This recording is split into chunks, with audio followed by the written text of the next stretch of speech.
Damos un saludo a todos aquellos amigos, hermanos en diferentes lugares que escuchan la palabra del Señor. Estamos estudiando el único libro profético del Nuevo Testamento, que es el libro de Apocalipsis. Se dice que la quinta parte de la Biblia es profecía, pero la tercera parte de la profecía bíblica está aquí en los 22 capítulos del libro de Apocalipsis.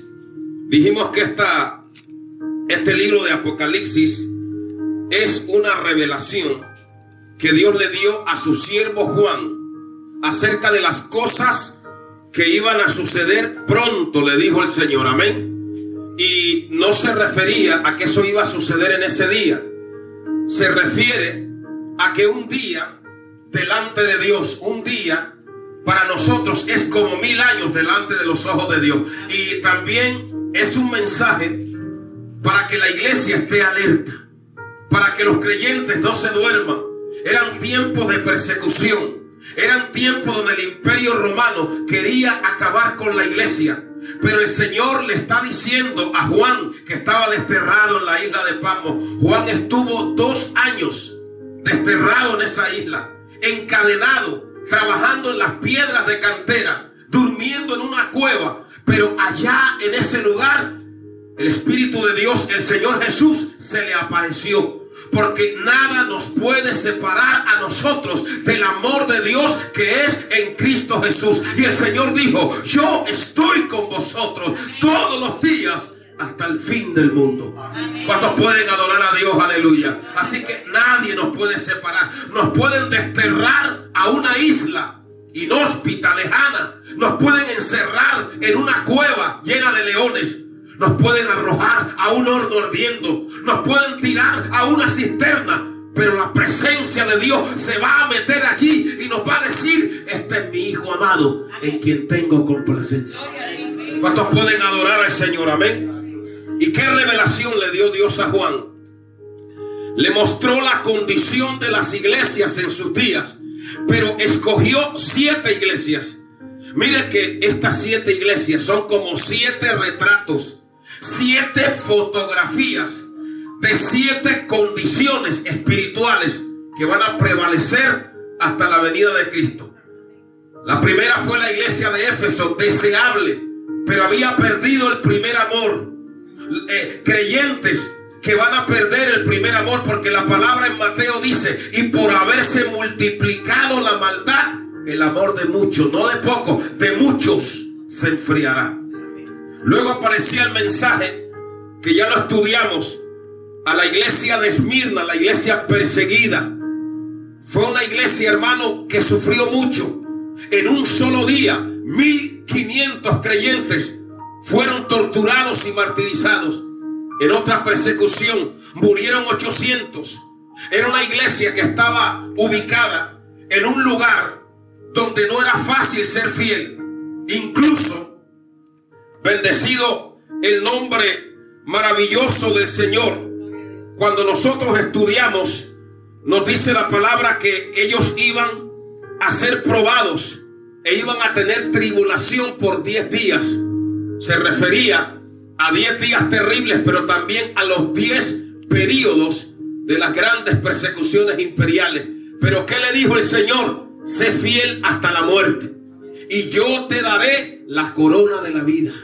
Amén. El tercer mensaje fue enviado a la iglesia de Pérgamo, que significa matrimonio mixto, y representa la falsa conversión del emperador Constantino, quien dice que vio una señal luminosa que en latín decía signus vinces, con este signo vencerás. Se hizo falsamente cristiano, ordenó que todos los soldados de su imperio se bautizaban, hasta los niños.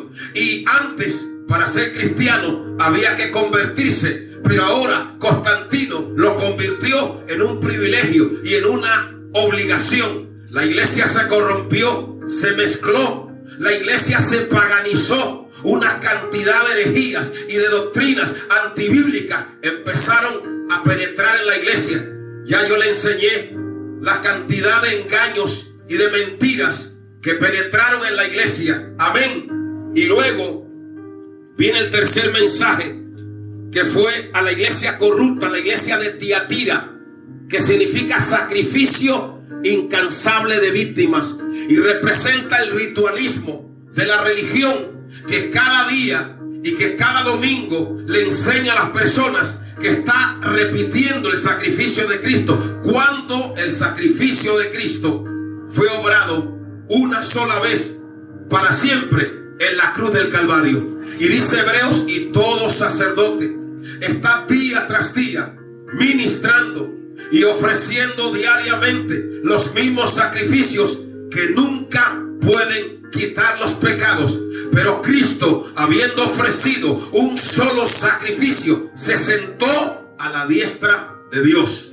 Ayer vimos el mensaje a la iglesia muerta, la iglesia de Sardis.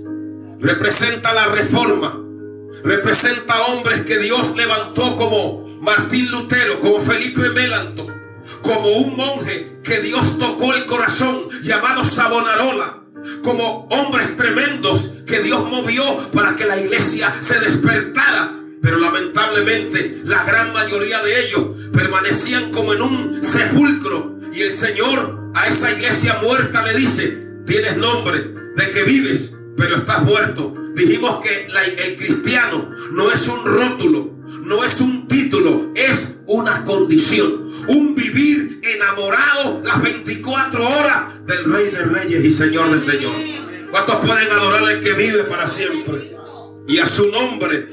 Entonces tenemos la iglesia muerta. Ahora tenemos la iglesia fiel, Filadelfia.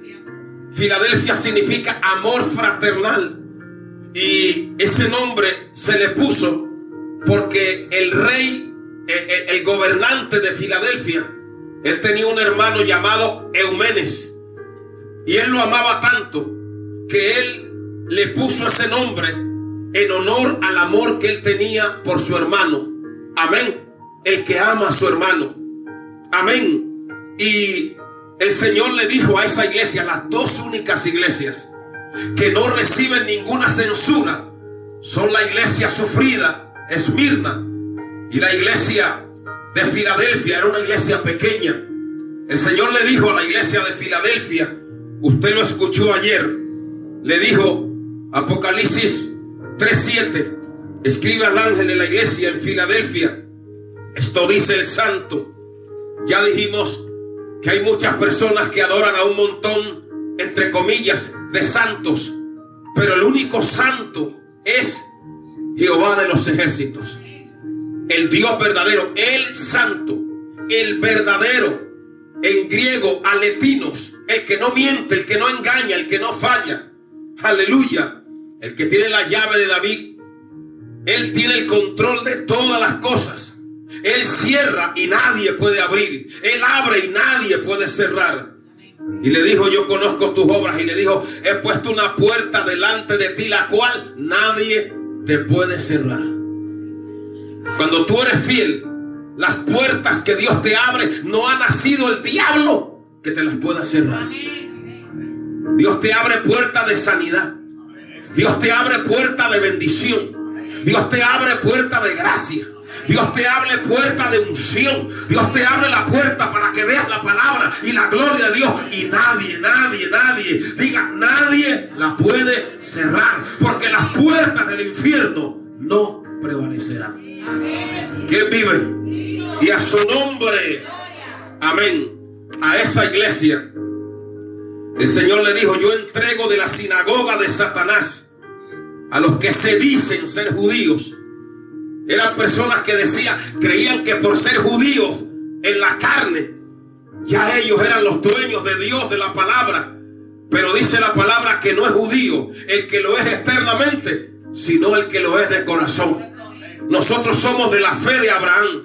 ¿Por qué? Porque el que tiene la misma fe de Abraham, que salió de Ur de los caldeos, es tan creyente como Abraham y Dios lo honra. Pero el que cree que se va a ir al cielo según su apellido, su sangre azul y el color de su piel o lo que sea, es un miserable y está perdido en la presencia de Dios. A esa iglesia el Señor le hizo una promesa.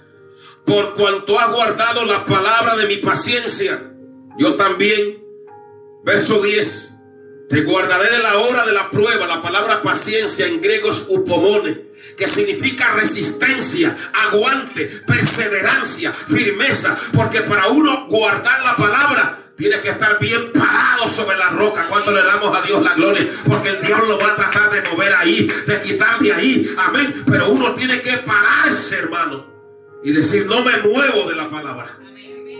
Y a los que están firmes, el Señor le dice: yo te voy a guardar de la hora de la prueba que ha de venir sobre el mundo entero. ¿Por qué le aclaro esto? Porque hay un montón de denominaciones que dicen que la iglesia pasará por la gran tribulación y lo enseñan. De hecho, hubo un lugar donde yo prediqué que la iglesia iba a ser arrebatada y se enfadaron y algunos negaron esa realidad. Pero miren lo que dice el versículo: por cuanto has guardado, verso 10, la palabra de mi paciencia, yo también te guardaré. Por cuanto has guardado, te guardaré. Dios guarda a los que guardan. Y cuando dice de la hora de la prueba, en griego es ekaek, que significa fuera de. Amén. Entonces, ¿cuál es la hora de la prueba que ha de venir sobre el mundo entero? Dice, no es algo local, no era algo que venía sobre Filadelfia. Y mire que Filadelfia está ubicada en un territorio que se llamaba Catacoumene, que significa la tierra quemada, porque constantemente la tierra temblaba allí, hermano. A veces la gente salía corriendo y se iba a las montañas porque habían terremotos constantes en ese lugar. Pero a pesar de eso, Dios guardó a los fieles, los preservó. Pero ahora dice, ahora viene algo terrible, que no va a ser solo a nivel local, sino que dice sobre el mundo entero. En griego es oukoumene, de donde viene ecumenismo. Oukoumene aparece en Mateo 4 cuando dice: y le mostró Satanás todos los reinos del mundo. Oukoumene. Oukoumene es el mundo entero. ¿Qué es lo que está diciendo la palabra? Que viene algo que va a afectar a toda la humanidad.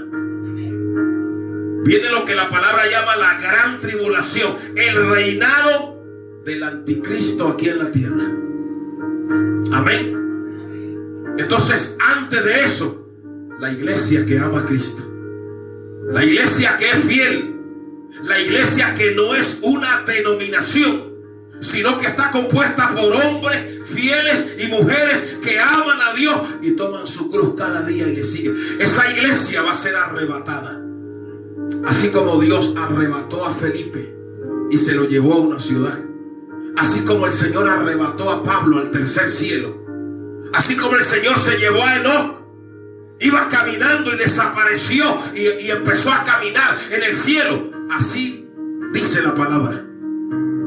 Y pueden tomar asiento, amados, que la iglesia verdadera va a ser arrebatada al cielo. Miren lo que dice primera a los Tesalonicenses, el capítulo 4. Primera a los Tesalonicenses, el capítulo 4. Es un capítulo que habla del rapto de la iglesia. Eso usted lo tiene que tener bien claro.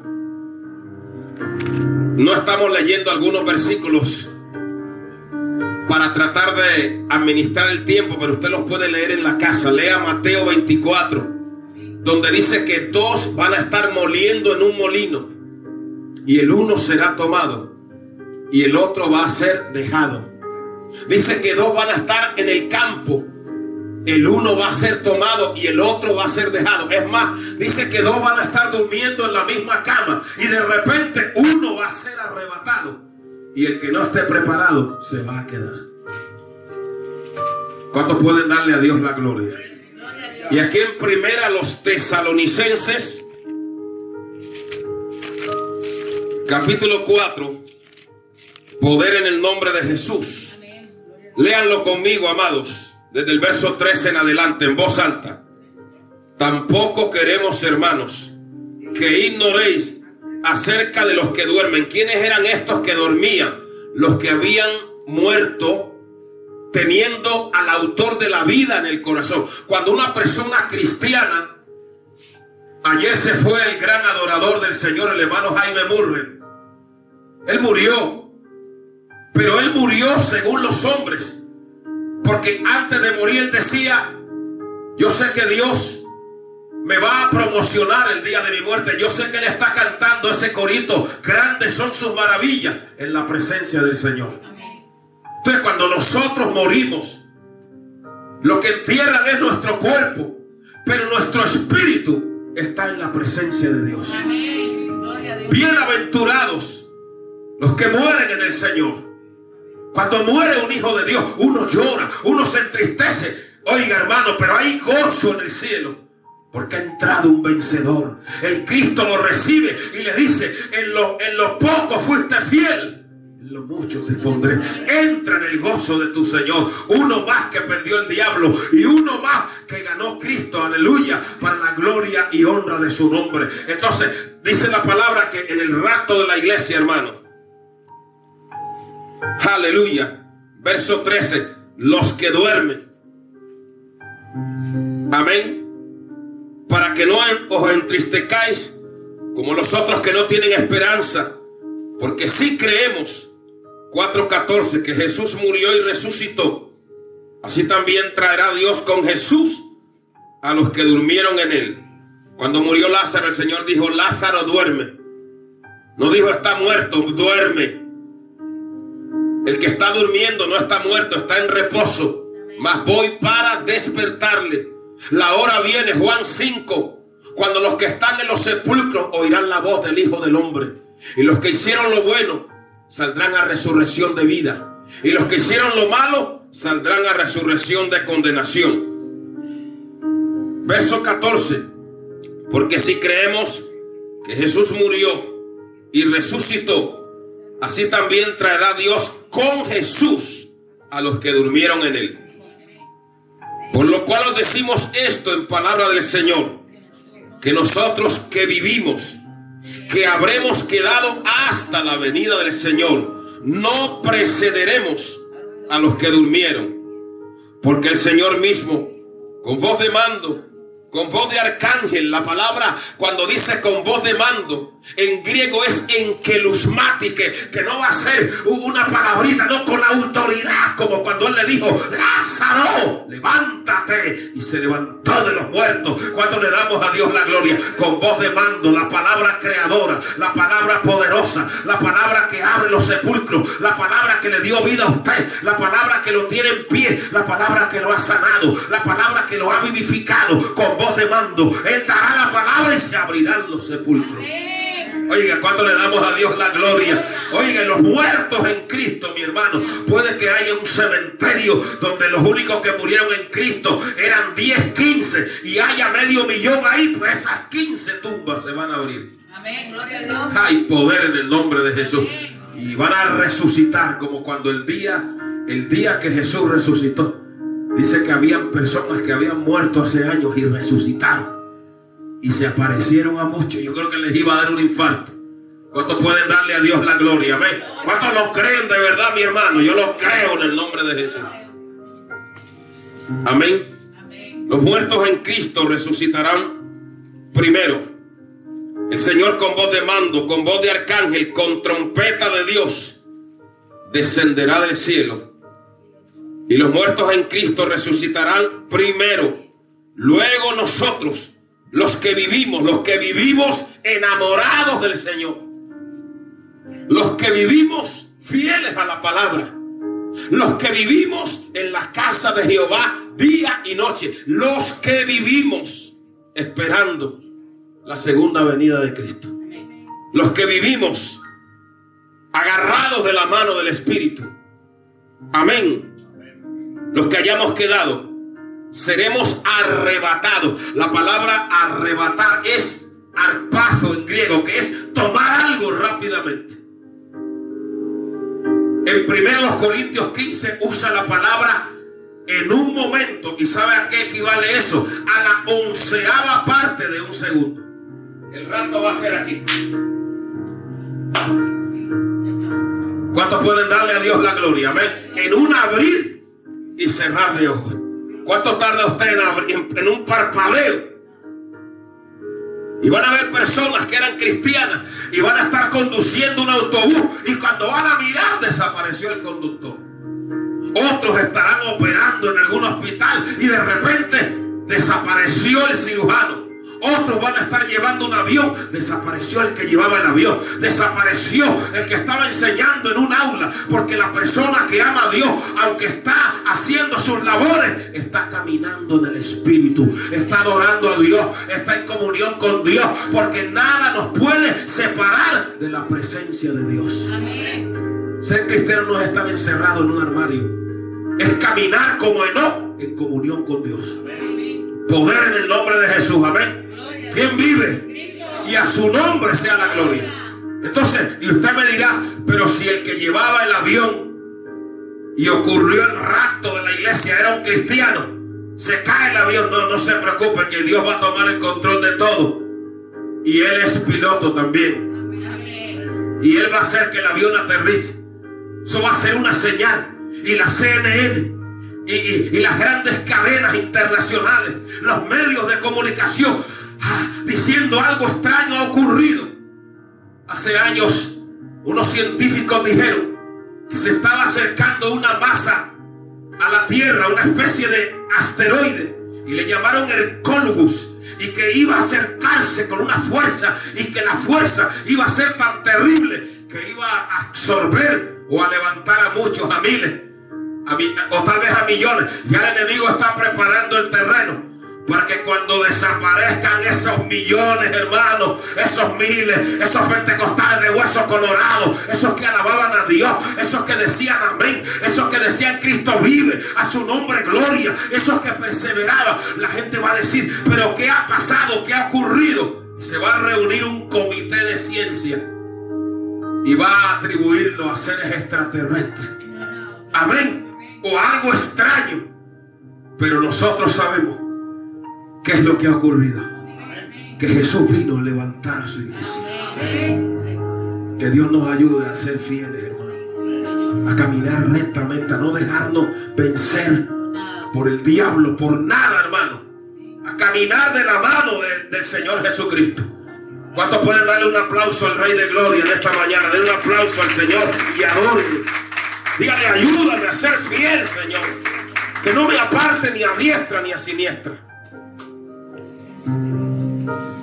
¿Y qué va a pasar? Esa promesa el Señor se la hizo a la iglesia fiel, y usted y yo tenemos que ser Filadelfia. Amén. Amén.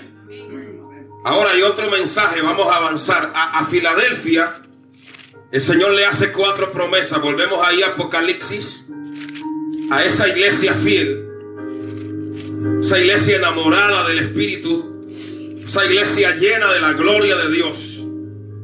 El Señor le hace 4 promesas, 2 generales y 2 específicas. La primera es: yo entrego de la sinagoga de Satanás a los que se dicen ser judíos y no lo son, y haré que vengan y se postren a tus pies y reconozcan que yo te he amado.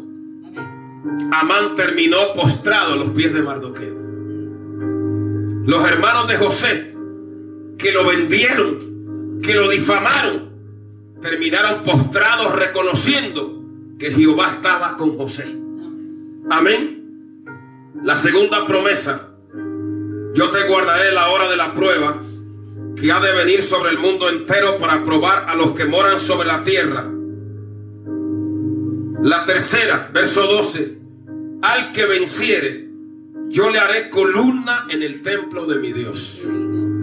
A la iglesia en primera de Timoteo 3:16 se le llama columna y baluarte de la verdad. ¿Qué era una columna? Es algo donde descansa el peso del edificio. Cuando Salomón construyó el templo, Primera de Reyes 7, habían 2 columnas. Una se llamaba Boaz, que significa él establecerá. y la otra significaba la fuerza de Dios. Pero a los vencedores, el Señor dice: yo los haré columna. En los templos paganos de Filadelfia, los que adoraban a su Dios le dedicaban una columna. Y el Señor dice: si eres vencedor, yo te haré una columna en el templo de mi Dios. Y a los magistrados fieles le dedicaban una columna con su nombre. Y el Señor añade: aleluya, y nunca más saldrá de allí. Y la cuarta promesa es: escribiré sobre él el nombre de mi Dios y el nombre de la ciudad de mi Dios, la nueva Jerusalén, la cual desciende del cielo. ¿Qué es la nueva Jerusalén? La nueva Jerusalén será el hogar eterno de los redimidos. Es una ciudad que ya está preparada. El Señor dijo: en la casa de mi Padre muchas moradas hay. La palabra griega para moradas es monais, que significa habitación. Y el Señor fue a preparar lugar para nosotros. Y ya esa morada eterna, usted no se va a quedar aquí. Este es un trozo de roca que flota en el espacio, el planeta Tierra.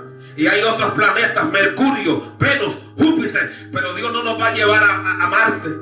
Ahora están mandando naves espaciales por allá a explorar si hay vida. No van a encontrar nada, porque la única vida que hay es la vida que hay en la tierra. Isaías dice: yo hice la tierra y coloqué sobre ella al hombre.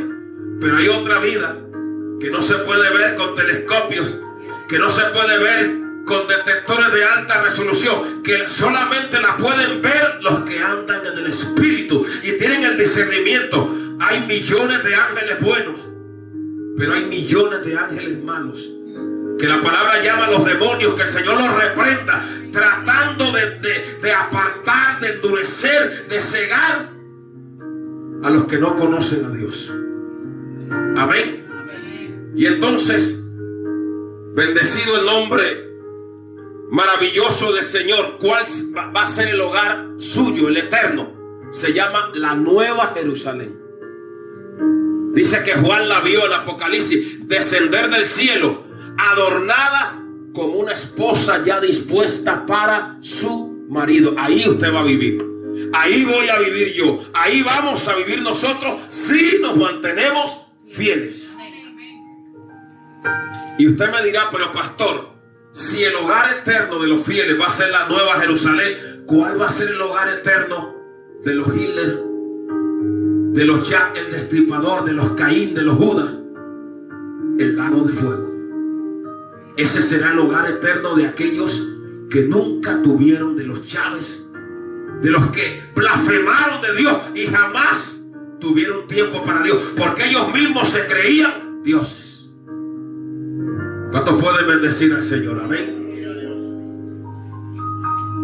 Y luego sigue diciendo: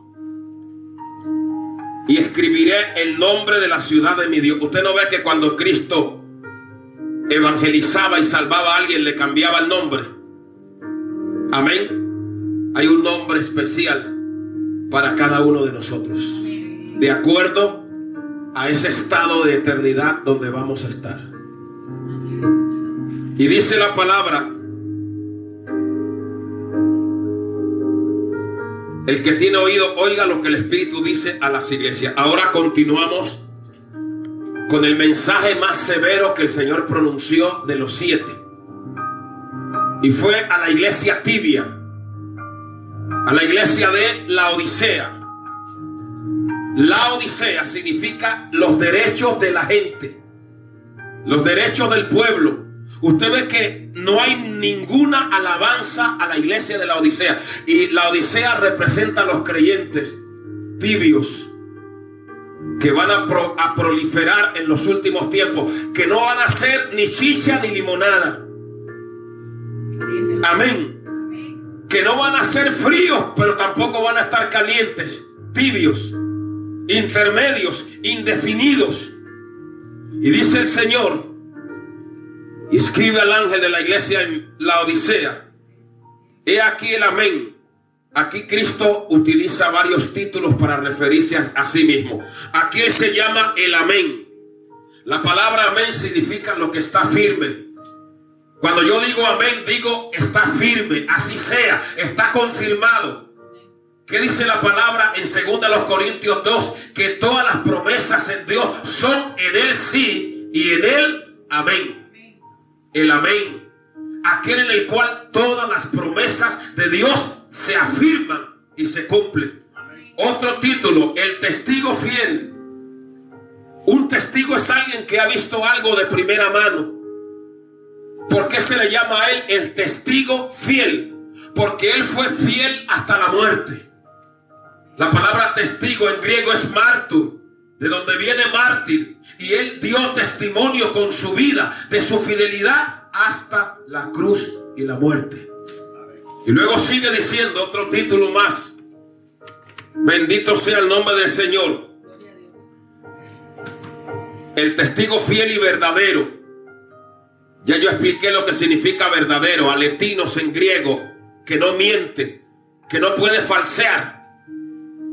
Y luego dice, siga leyendo, el principio de la creación de Dios. Le quiero aclarar algo, porque los testigos de Jehová, yo le llamo los testigos contra Jehová, ellos dicen que Cristo es un ser creado.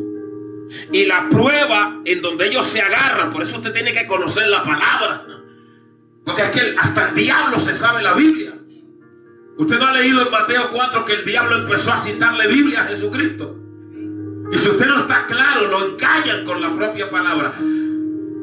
Cuando dice, hablando de Cristo, el principio de la creación de Dios, hay dos palabras griegas para principio. Una es protos, principio en tiempo, y otra es arque, que significa inicio. En la Biblia nunca se dice que Jesús fue un ser creado. De hecho, en Juan capítulo 1, verso 3 dice, en el principio era el verbo, y el verbo era Dios, y el verbo era con Dios. Nada de lo que ha sido hecho fue hecho sin Él. Todo lo que existe fue hecho por Él. ¿Y qué dice Colosenses? Vaya allí a Colosenses. Aleluya. Colosenses, vamos. Yo leo los versículos para tratar de avanzar. Colosenses capítulo 1, versículo 15. Repito, no hay base para enseñar que Jesús es un ser creado. Eso es una blasfemia, mi hermano, una herejía también. Amén. Cristo no es un ser creado. Él es el creador. Amén. Ni es un ángel, ni es un arcángel. Es Dios. ¿Qué dice Colosenses 1, 15 y 16? Lo pueden leer todos conmigo. Dice lo siguiente, hablando de Cristo: Él es la imagen de Dios invisible, el primogénito de toda creación, la cabeza. Él es el alfa, Él es la omega. Amén. Porque en Él fueron creadas todas las cosas, las que hay en los cielos y las que hay en la tierra, visibles e invisibles, sean tronos, sean dominios, sean principados, sean potestades. Todo fue creado por medio de Él y para Él. ¿Lo ha entendido? En Él inicia todo y en Él culmina todo. ¿Cuántos pueden adorar al Señor? Seguimos ahí en Apocalipsis 3, versículo 15. El Señor le dice a la iglesia tibia: yo conozco tus obras, que ni eres frío ni caliente. Ojalá fueses frío o caliente. La palabra que se usa en griego para frío es un frío que congela. Y la palabra que se usa para caliente es festos, que habla de un calor que hierve. Hielo y el calor que hierve. Pero la parte intermedia Cuando habla de tibio es en griego liaros, que no era ni frío ni caliente. Entonces, nosotros cuando venimos al Señor tenemos que definirnos. No podemos quedarnos ahí en medio. Tenemos que poner los dos pies sobre la roca. Tenemos que poner el corazón en las manos de Dios y consagrar nuestra vida para servir al Señor. Y cualquier cosa que haya en nuestra vida en desorden, hay que ponerlo en orden. Hay que ordenar nuestra vida, hay que arreglar nuestra vida. No podemos estar en el evangelio en desorden. Amén. Porque Dios es un Dios de orden y Dios es santo, y sin santidad nadie verá al Señor. ¿Cuántos pueden adorar al Señor? A su nombre, a su gloria. Entonces, esta ciudad de Laodicea estaba ubicada en un lugar estratégico, muy próspero, hermano. Había un río que corría por aquella ciudad. Ellos producían una clase de lana de color negro o violeta, que, hermano, el que se ponía un traje de eso era lo máximo. Ahí se producía una lana negra. La gente que había allí era gente de pudiente, de dinero. Allí se organizaron los primeros fundamentos de los bancos. Y lo tercero era que ellos producían, había una escuela de oftalmología. Había un oftalmólogo muy famoso que se llamaba Zeusis y otro que se llamaba Alejandro Filete, y ellos producían, de hecho la palabra que uno usa para referirse a colirio viene de allí, pero no es lo que significaba. El colirio era como un panecillo redondo, porque ellos hacían un pequeño polvo que se llamaba el polvo frigio, y el que tenía problemas en la vista se lo aplicaba y supuestamente se sanaba todo lo que tenía en la vista. Pero miren lo que el Señor le dice a esta iglesia tibia. Le dice lo siguiente: por cuanto eres tibio y no frío ni caliente, te vomitaré de mi boca. Ustedes saben que el agua tibia es un vomitivo, nos hace vomitar. Dios quiere que nosotros seamos gente definida. Amén. Cristianos de verdad, con nuestras debilidades y fallos, pero entregados en cuerpo y alma al Señor Jesucristo. ¿Cuántos pueden bendecir al Señor? Ahora, ¿qué es lo que ellos decían? Como tenían mucho dinero, dicen: tú dices, yo soy rico. Me recuerda al fariseo de Lucas 18. Te doy gracias porque yo no soy como los demás hombres. Amén. Tú dices, soy rico y me he enriquecido y de ninguna cosa tengo necesidad. Y no sabes que eres un desventurado, miserable, pobre, ciego y desnudo. Pobre es tochos. Y de ahí viene toicheia, que hablaba de la pobreza de Lázaro. Estaban en la miseria espiritual, estaban en números rojos, en bancarrota. ¿Y qué les aconseja el Señor? Yo te aconsejo que de mí compres oro refinado en fuego. Habla de la verdad purificada de Dios, porque dice que la palabra ha sido purificada, amén, en un horno de tierra, pasada por el fuego, acrisolada, para que sea rico. Y vestiduras blancas, ahí se producían unas vestiduras negras. Y él dice: y vestiduras blancas para vestirte, aleluya, la justicia de Cristo, y que no se descubra la vergüenza de tu desnudez. Y unge tus ojos con colirio para que veas. Ese colirio espiritual, quien lo tiene es el Espíritu Santo, que abre los ojos, que nos ha abierto los ojos a la verdad de Dios, que nos abrió los ojos a Cristo, que nos abrió los ojos a lo que es bueno y a lo que es malo, a lo que es santo y a lo que es pecado. Amén. Y aquí les dice: yo reprendo y castigo a todos los que amo. Sé pues celoso y arrepiéntete. Ustedes ven cuando un orfebre está trabajando el metal, lo golpea fuerte, ¿verdad? ¿Por qué? Porque lo quiere perfeccionar. sin disciplina, sin la disciplina de Dios, hermano, nos echamos a perder. Somos bastardos y no hijos. La disciplina, el padre al hijo que ama, lo disciplina. Y cuando Dios nos disciplina, que viene de la misma raíz que discípulo, es una señal de que Él nos ama. Ustedes no han visto una persona que va a construir un edificio. Amén, aquí hay hermanos que saben de eso. Cómo cogen un ladrillo y lo retocan y le dan y le pasan un mazo y un cincel. ¿Para qué? Para que encaje en el edificio. Perfeccionarlo. Entonces cuando Dios te da con el martillo, ¿para qué? Para que encajes en el edificio. Amén. Y si el ladrillo pudiera hablar al que le está dando, hermano, ¿cuántos pueden darle a Dios la gloria? Y a veces uno dice, pero siempre me está dando. Claro, para que encajemos en el edificio que Pedro llamó de piedras vivas. ¿Cuántos pueden adorar al Señor? Y usted ve una piedra preciosa en un cuello, pero usted sabe la de antiguamente, ahí donde yo nací, ustedes recuerdan esa gente que trabajaba el metal y ellos lo presionaban, ¿verdad?, con un pie y salían un fuego como de varios colores, uno como amarillo, otro como...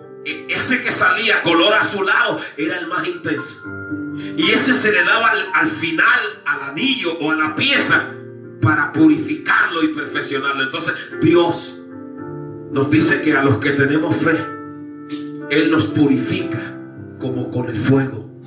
¿Para qué? Para hacernos mejores, para quitar la escoria de nosotros, como decía el hermano, para quitar el orgullo, la soberbia, el que no nos creamos que somos más santos que el mismo Dios, porque por gracia somos salvos, y esto no es de nosotros, es de Dios, para que nadie se gloríe. ¿Cuántos pueden adorar al que vive para siempre? Entonces sigamos. Gloria a Dios. Tengo que controlar el tiempo porque este mensaje se envía a otros lugares y tengo que controlar el tiempo para no pasarnos de una hora. Entonces sigue diciendo, aleluya, yo reprendo y castigo a los que amo, sé pues celoso y arrepiéntete. He aquí, este versículo lo usamos mucho para evangelizar, pero es un versículo que el Señor se lo está diciendo aquí a la iglesia tibia. He aquí, yo estoy a la puerta. El Señor está fuera ya de la iglesia. Amén. ¿Y qué le dice? Y llamo. Si alguno oye mi voz. Mire, la única puerta que solamente se puede abrir desde dentro es el corazón. Y abre la puerta. El Señor no es un asaltante. El Señor no anda derribando puertas por la fuerza, no. Él toca, Él llama. Y si abre la puerta, yo entraré a Él. ¿Y qué más dice? Cenaré con Él. Mire, no dice desayunaré, porque el desayuno en aquellos tiempos era un vaso de vino mojado con pan, o un pan mojado con vino. Se lo comían y se iban a trabajar. Se llamaba acratisma. El almuerzo se llamaba ariston, y era lo que se comían los trabajadores ahí rápido mientras trabajaban. Pero la cena se llamaba deinein o deinón, y la cena era cuando ya tú habías hecho todas las labores, habías trabajado, te habías duchado, te habías quitado la ropa sucia y te sentabas a cenar tranquilo en un sofá con el anfitrión, con aquel que te había invitado. Por eso mire, todo lo que está en la palabra tiene un gran mensaje. Dice, cenaré con Él. Una cena ininterrumpida, sin prisa. No va a ser un bocadillo que se va a comer. No. Cenaré con Él y Él conmigo. Bienaventurados los que son llamados a las bodas del Cordero. En este libro vamos a aprender muchísimo. ¿Cuántos pueden bendecir al Rey de Gloria? Todavía nos quedan minutos. Qué bueno es el Señor. Amén. Y aquí hay una promesa. Al que venciere, le daré que se siente conmigo en mi trono. No es que en el cielo uno va a estar al nivel de Dios, como enseñan los gnósticos, que uno va a evolucionar y se va a convertir en un Dios. No, es que en la antigüedad los tronos de algunos reyes eran como un sofá donde cabían otras personas. Por eso él dice: le daré a que se siente conmigo en mi trono. Apocalipsis es el libro del trono. En la Biblia la palabra trono aparece 62 veces, y en los primeros capítulos de Apocalipsis aparece hasta 17 veces la palabra trono. Amén. Y cuando usted mira la Biblia, usted ve varios pasajes de la Biblia que usted puede leerlos en su casa, que hablan mucho de lo que es el trono de Dios. En el libro de los Salmos. Amén. El cielo es su trono en Hebreos. La tierra es el estrado de sus pies. Amén. Y entonces vuelve el Señor y dice: el que tiene oído, oiga lo que el Espíritu dice a las iglesias. Entramos en la primera parte del capítulo 4 hasta donde podamos llegar. Leamos todo. Después de esto, Apocalipsis 4, ya hemos terminado el mensaje a las 7 iglesias. Y ahora ocurre un cambio. ¿Dónde estaba Juan cuando recibe el mensaje a las 7 iglesias? En Patmos. Patmos hoy se conoce con el nombre de la isla de Patinos. Y mire el cambio que hay. Mírelo bien. Mire su Biblia. Léalo conmigo. Después de esto, miré, y he aquí una puerta abierta, donde en el cielo. Y la primera voz que oí como voz de trompeta. ¿A qué voz se refería, amados? A la voz de Jesucristo, que era como voz de trompeta, salpingos. Esa primera voz, ¿qué le está diciendo? Léalo, léalo. Sube acá. Ya Juan es arrebatado al cielo. Ya no está en la isla de Patmos. Ahora en el espíritu, eso se llama un éxtasis. Dios lo saca del cuerpo y se lo lleva arriba al cielo. Pablo tuvo un éxtasis. Él dice: conozco un hombre, si en el cuerpo no lo sé, que fue arrebatado al tercer cielo. Ahora el Señor arrebató a Juan arriba al cielo. Y esto es señal del arrebatamiento de la iglesia, porque Juan es tipo de la iglesia. Usted va a notar, hermano, por eso yo creo en el rapto de la iglesia. Usted va a ver que la palabra iglesia aparece desde el capítulo 1, 2 y 3, pero a partir del capítulo 4 ya no aparece la palabra iglesia en el libro de Apocalipsis. Nótelo bien. ¿Sabe por qué? Porque la iglesia no va a pasar por la gran tribulación. ¿Usted cree que si la iglesia pasara por la gran tribulación no aparecería aquí reflejada? ¿Cuántos pueden bendecir al Señor? Ya no vuelve a aparecer. Entonces Juan, dice la palabra, que vio una puerta abierta en el cielo. Usted sabía que en el cielo hay puertas. ¿Qué dice el Salmo 24? Abríos puertas eternas y entrará el Rey de Gloria. ¿Quién es este Rey de Gloria? Jehová de los ejércitos. Es el Rey de la Gloria. Claro, para uno ver esas puertas, las tiene que ver en el espíritu. Y hay ventanas, porque el Señor dice: yo abriré las ventanas de los cielos y derramaré bendiciones hasta que sobreabunde. Y hay escalera, porque Jacob vio una escalera que unía el cielo con la tierra, y por ella subían y descendían ángeles. ¿Cuántos pueden adorar a Dios? Cuando usted se vaya de esta tierra, el cielo se va a abrir. Amén. Y él vio el cielo abierto. Y la primera voz que oí es la voz de Jesús. Le dijo: sube acá y yo te mostraré las cosas que sucederán después de esta. Aquí entramos en la segunda división del libro. Ya hemos visto las cosas que son. Ahora vamos a estudiar las cosas que van a suceder. ¿Qué vamos a estudiar a partir de ahora? Ustedes van a notar que cuando lleguemos al capítulo 5 se le va a dar un librito al Cordero. En griego la palabra librito es biblión. Y él va a empezar, porque los libros en aquellos tiempos eran pergaminos.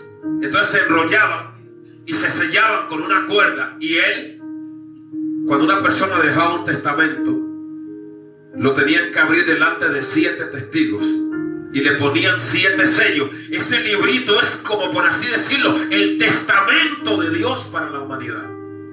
¿Por qué se lo va a dar al Cordero?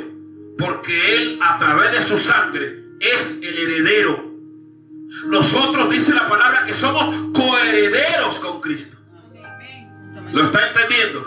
Entonces, todo lo que viene ahora es como los prelegómenos, lo previo a que el Cordero tome el libro, que usted y yo lo vamos a estudiar la semana que viene en el capítulo 5. Ahora vamos a continuar.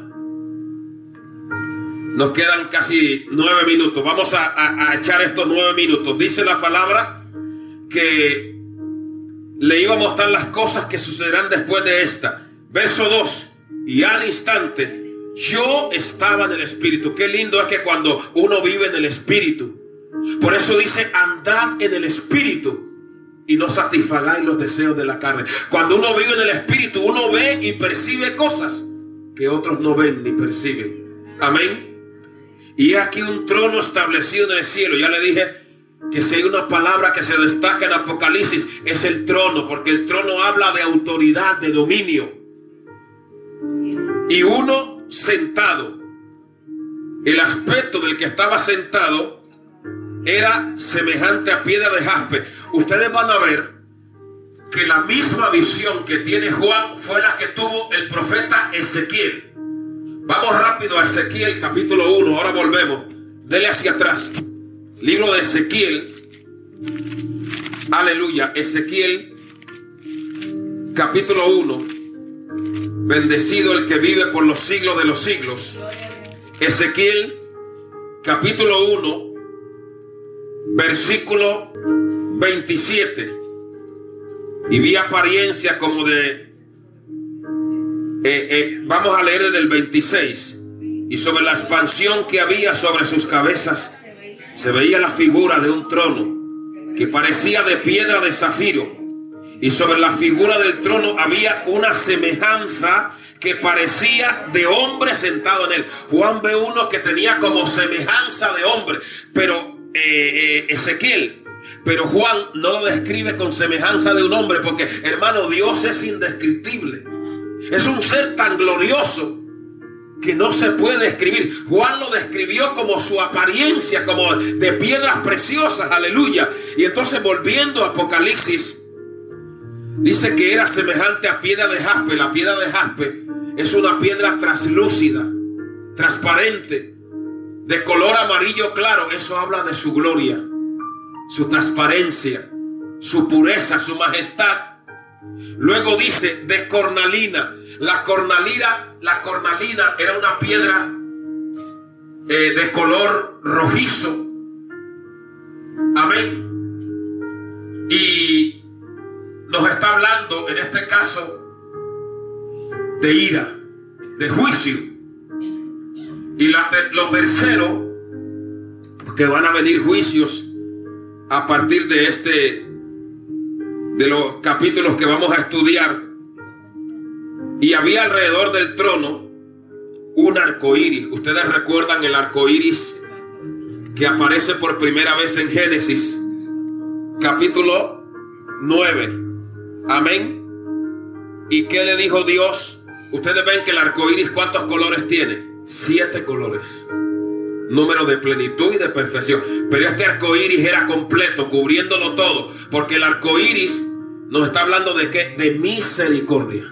En la ira, acuérdate de la misericordia. Ya van a venir los juicios de la gran tribulación, pero ahí está el arco iris, como queriendo Dios decir, todavía, aunque vengan juicios, yo tendré misericordia del que se arrepienta.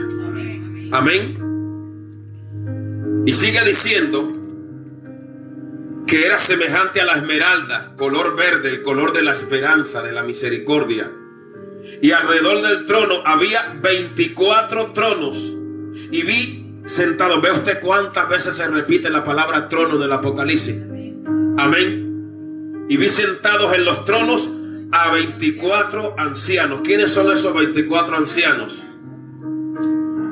Esos 24 ancianos representan a las 12 tribus de Israel y a los 12 apóstoles del Cordero. O sea, representan a la iglesia del Antiguo Testamento. En hebreo se llamaba el Cajal, la asamblea, y a la iglesia del Nuevo Testamento. Están ahí porque él dijo: al que venciere, yo le daré que se siente conmigo en mi trono. Significa que la iglesia ya ha sido arrebatada. Amén. Entonces sigue diciendo: aleluya, sea bendecido el nombre del Señor. Esos 24 ancianos que representan la iglesia desde Abel hasta el último justo, estaban vestidos de ropas blancas, con coronas de oro en sus cabezas. La palabra que se usa ahí para coronas no es la misma corona que tiene Jesucristo. Son coronas de oro, pero no al nivel de la gloria de Cristo. Amén. Se usa la palabra estéfanos para corona. Y del trono salían relámpagos y truenos. Ustedes no han notado que cuando viene una tempestad, como que empiezan, cuando la cosa es fuerte, hay relámpagos y hay truenos, y uno dice: esto, lo que viene es fuerte. ¿Por qué salían relámpagos y truenos? Porque lo que va a venir a partir del capítulo 6, cuando ya el Cordero empieza a romper los sellos, va a ser juicios terribles sobre la faz de la tierra. Pero eso salía del trono. Amén. Truenos y voces. Y delante del trono ardían 7 lámparas de fuego. Esas 7 lámparas representan la plenitud del Espíritu Santo. El candelero tenía 7 brazos, 7 lámparas. Amén. Los cuales son los 7 espíritus de Dios. No es que hayan 7 espíritus. Lo que está hablando es de la plenitud del Espíritu. Lea Isaías 11:2 en la casa. Amén. La plenitud, los 7 espíritus de Dios.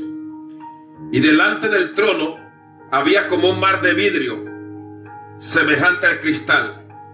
Bueno, el tiempo se nos termina por hoy. Ya continuaremos el fin de semana. Yo sé que todos querríamos continuar, ¿verdad? Esto es precioso. Ustedes notan que el mar que hay aquí en la tierra es intranquilo, ¿verdad? Es un mar agitado. Pero el mar que Juan vio en el cielo, ¿cómo era? Era como de vidrio. Era un mar que no tenía olas. ¿Qué dice Isaías? Que los impíos son como el mar en tempestad, cuyas aguas arrojan cieno y lodo. Aquí en la tierra, ese mover del mar habla de intranquilidad, de algo inestable. Pero el mar de arriba no se mueve. Lo que está diciendo: aquí todo está bajo control. Aquí no hay inestabilidad, porque yo estoy en el trono. Amén.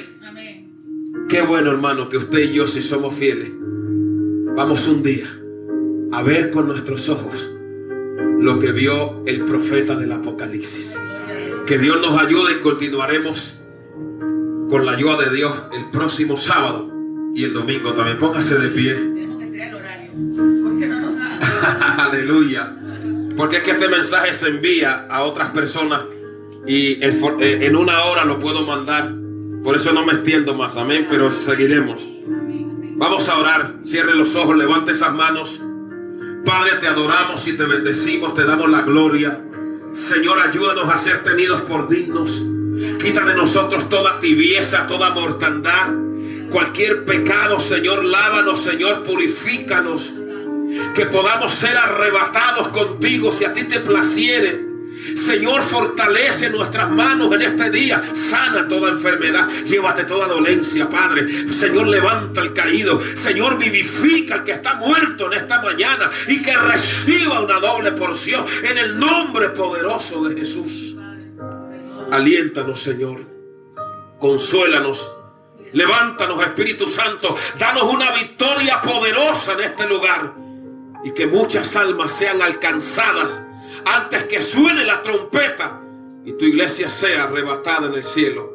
Te lo rogamos, oh Dios, En el nombre maravilloso de Jesús. Amén.